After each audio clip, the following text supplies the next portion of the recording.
Okay, we have to talk about what is happening at Forrester Creations because Ivy Forrester's return has gone from, like, a fun cameo to, well, to something much darker. Oh, it's gotten dark really fast. If you thought she was just back to design some jewelry, you are missing the main event. Her whole thing with her niece, Electra, is spiraling. It really is, and that's what we're digging into today with a little help from some great soap up articles by Carol Casada and Sabrina Reed. We're going to unpack why she's unraveling. And we have to address that wild fan theory. We absolutely do. And most importantly, we have to look at the history here. Because this obsessive behavior, we have seen it before in the Forrester family, and it did not end well. Before we get to the tragic history, let's start with the Reddit sleuths.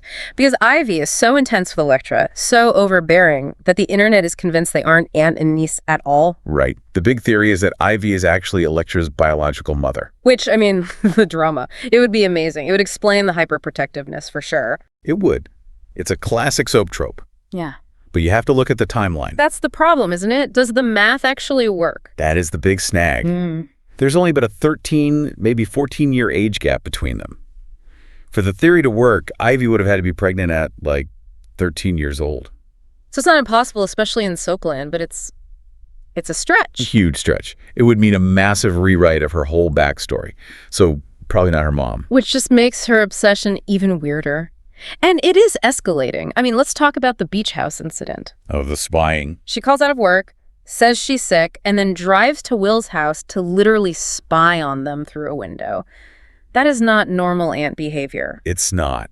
And it's what she thought she saw that really matters. She sees Will having this, close moment with his roommate, Dylan. And because Dylan is a woman, Ivy's brain just jumps straight to betrayal. Exactly. Even if it was totally innocent. And what does she do? She doesn't talk to Electra. No, she goes scorched earth. She confronts Dylan, a total stranger to her, and tells her to move out. It's control disguised as protection. She's trying to force this outcome and put Electra in this impossible spot, making her choose between her aunt, her boyfriend, and her friend. But it's the language she's using that's so creepy. All this talk about propriety and what's improper. Yes, the obsession with looking proper while she's acting anything but. It's this weaponized morality that should be a massive red flag for anyone who's watched this show for a long time. Wait, are you talking about Allie? I am 100% talking about Ivy Forrester. Because that moral policing sounds exactly like her breakdown. It's the same pattern. Allie started out shy and then just became this judgmental figure attacking her family for their lifestyles. Ivy is on that exact same path. But that's the thing that's so wild. Ivy was never like that. She had that whole messy history with Liam. She wasn't exactly concerned with decorum back then. She wasn't at all. It's pure projection. Projection of what? Of her own past. Think about it. She spent all that time chasing Liam, a guy who was always emotionally tangled up with someone else's hope. Now she sees Electra with Will, who has this close bond with Dylan. And she's not seeing her niece, she's seeing herself. Exactly. She's seeing her own trauma and trying to rewrite history through Electra. She thinks she's saving her from the rejection that she went through. But she's doing the opposite of what Steffi did.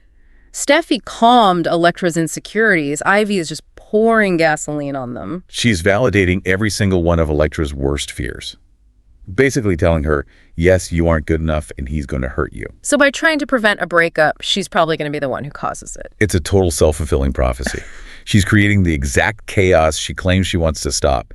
It's a ticking time bomb. So I guess this is the thought to leave you all with. If Ivy keeps spiraling down this path of obsession and control, are we just watching the beginning of a mental breakdown just like Allie's? And if Electra finds out the extent of her aunt's meddling, does she cut her off completely?